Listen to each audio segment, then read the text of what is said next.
A very good morning, children. Children, in the previous class, we were discussing about sexual reproduction. Yes, we were discussing about sexual reproduction, that flowers are the reproductive organ of a plant.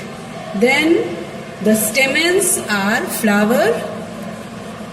We had already discussed all these things, but once again, I'm just making you revise, okay, that flowers are the reproductive organs of a plant. Then the stamen are the male reproductive part, whereas the pistil is the female reproductive part of a flower. You know very well. We also discussed about unisexual and bisexual flowers, that the flowers which contain either only the pistil or the stamens in it are called unisexual flowers, and papaya and cucumber, all these are the examples. Then bisexual flowers, the flowers which contain both stamen and pistil in it are called bisexual flowers. Example is seen in, you can say, petunia, rose, then mustard also. All these are examples of bisexual flowers. Then we discussed about male gametes, that the anther of the stamen contains pollen grain which produces male gamete. Male gamete. Male gamete, that is, the anther produces, the anther which is present in the stamen, it produces pollen grain, and pollen grain produces what? Male gamete. Then female gamete, that is produced in the ovary. The ovary of a pistil contains one or more ovules, and the female gamete or an egg is formed in an ovule. So the ovary is a part of pistil, you know, and ovary consists of ovules, and the female gametes or egg is formed in an ovule.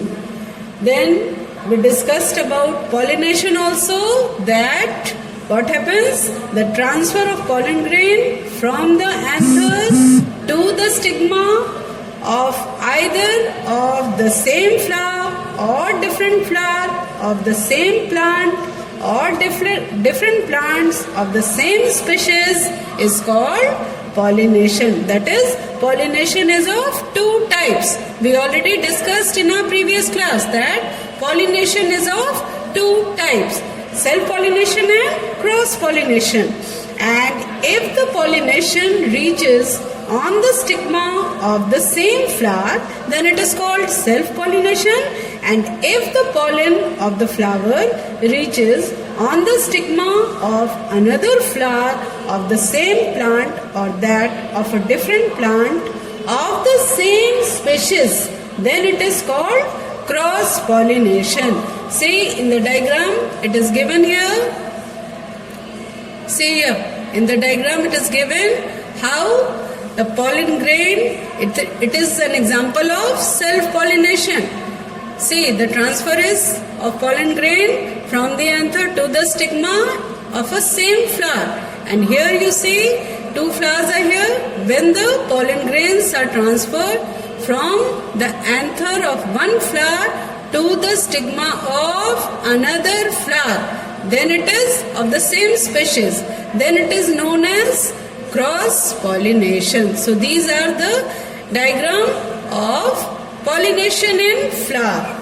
Now, pollinators. What are pollinators? Pollinators, that is, the process of pollination requires pollinators. That is the agent of pollination which carry on pollination. So pollinators are the agents that carry on, transfer the pollen grain from the anther to the stigma. It may be wind. So pollinators. which brings about pollination. That is the agent of pollination are known as pollinators. It may be wind, it may be bees, butterflies, and many other insects can also carry on pollination. So these are the agents of pollination: wind, bees, butterfly, and many other insects. These are the agents of pollination. Rats can also bring about pollination. Then birds also, bats also, many other pollinators are there in nature. In aquatic plants, what happened? Water is an agent of pollination. That is, the pollination is carried out by water. Now, children, you know very well that pollen grains are very light and they are very small. It cannot be seen with the naked eyes. So, they are also known as microscopic in size. And it consists of all what? Male reproductive cell. And each pollen grain has an outer covering, outer ball that is tough and resistant to decay. And so they are microscopic also, they are lighter also, and they are resistant to decay also. Now, after pollination, what happens? Fertilization. We already discussed in our previous class that the process of fusion of male and female gamete to form a zygote is called fertilization. The process of fusion of male and female gamete to form zygote is known as fertilization. And what is zygote? It is the cell which is the result of the fusion of male and female gamete. So now the zygote develops into an embryo. Zygote develops into embryo. Then after fertilization, what happens? Fruit is formed after fertilization, and seeds are also formed after fertilization. So after fertilization, what happens? After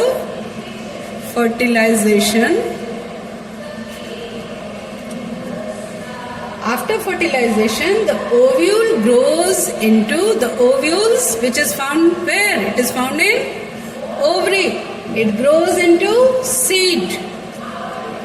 Ovule grows into, that is, develops into seeds. And the ovary grows into fruit.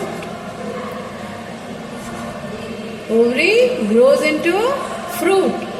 While the other part of the flower, what happens to the other parts of the flower? They simply dry and fall off.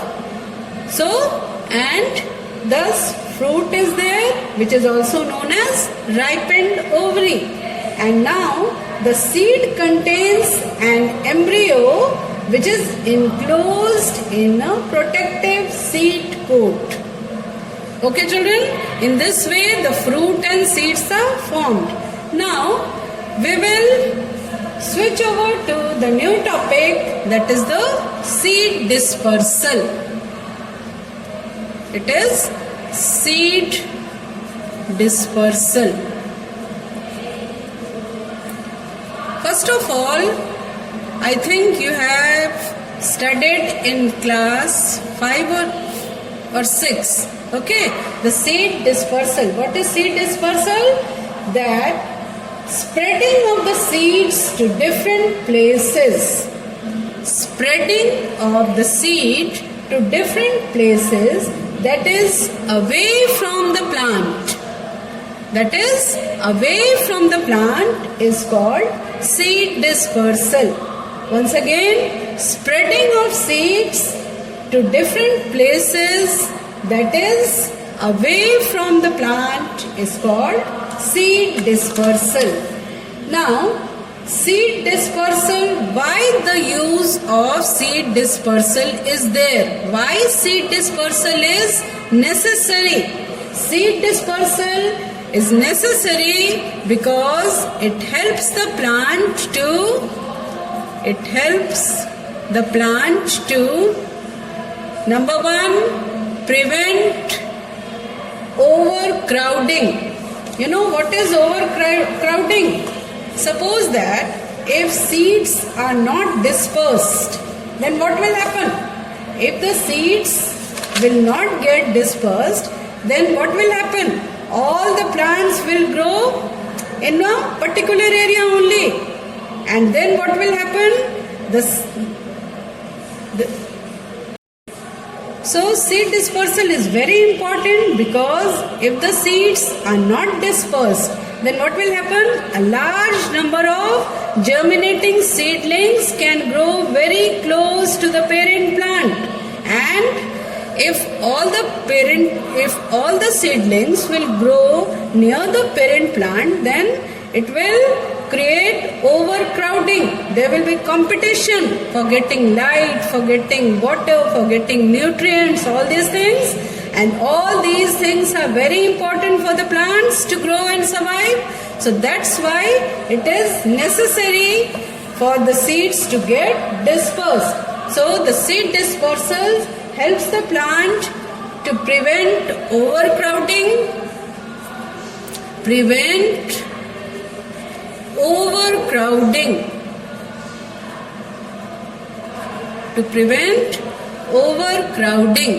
Then what is the next benefit of seed dispersal? It avoids competition among the same seedlings for sunlight, water and minerals. So it helps in avoiding competition among the same seedlings for sunlight, for water and minerals. Then it also helps the plants for new habitats, that is to invade new habitats for wider distribution. So it also helps to invade new habitats,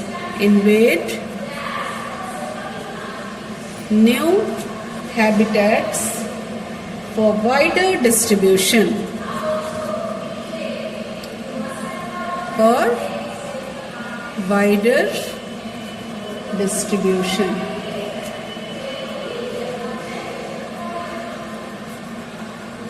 Now children, we will know what are the different agents which helps in seed dispersal. What are the agents of seed dispersal? How the seed dispersal is carried on? Seeds are dispersed to different places in the following ways. That is, it is dispersed by, first of all, by wind. Seed dispersed by wind, are either winged, that is, they are having wings. It is mainly seen in drumstick. Grasses, all these things, sunflower, all these things, winged.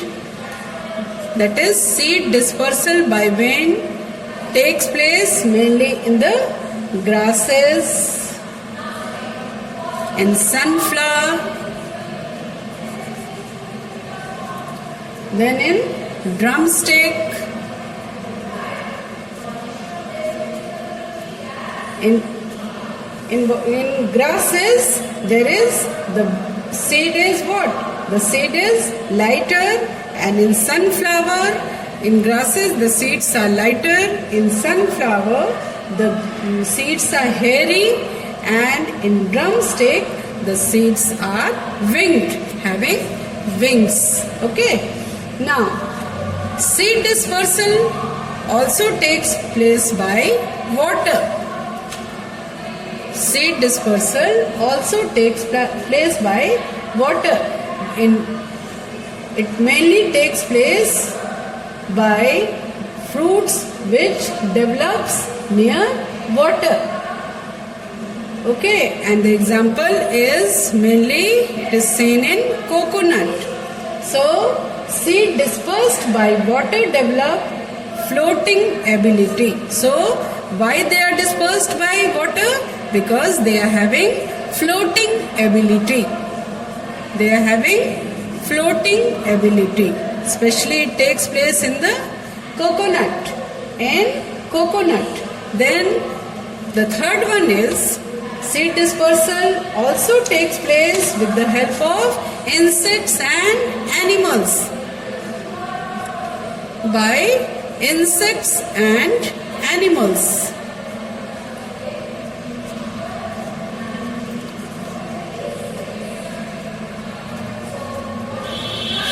So, it also takes place seed dispersal by insects and animals. Seeds which are, you can say, spiny, having spines on their body, have hooks and gets attached to the body of animals or to the clothes of passers-by. Okay, and they are self-carried to different places. They get attached with the help of the spines present on them or hook present on the seeds, and they get attached to the body of the animals or even you can say clothes of a person who is passing, and they are self-carried to different places.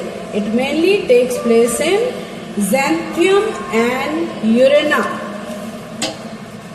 Examples is seen in xanthium and urena. Then seed dispersal also takes place by bursting of fruits. When the seeds, some seeds are dispersed, when the fruit bursts with sudden jerk, you can say it is mainly seen in castor, that is by bursting. It takes place in castor, balsam also, it takes place in balsam, castor. All these seeds are dispersed by bursting of fruits. So, seed dispersal is also completed, children. And now the chapter is, I think, almost completed. Yes, the chapter is completed. Now, you note down your home assignment, children. Your home assignment is to write the keywords of the chapter. Write the keywords of the chapter. Okay, children, that's all for today.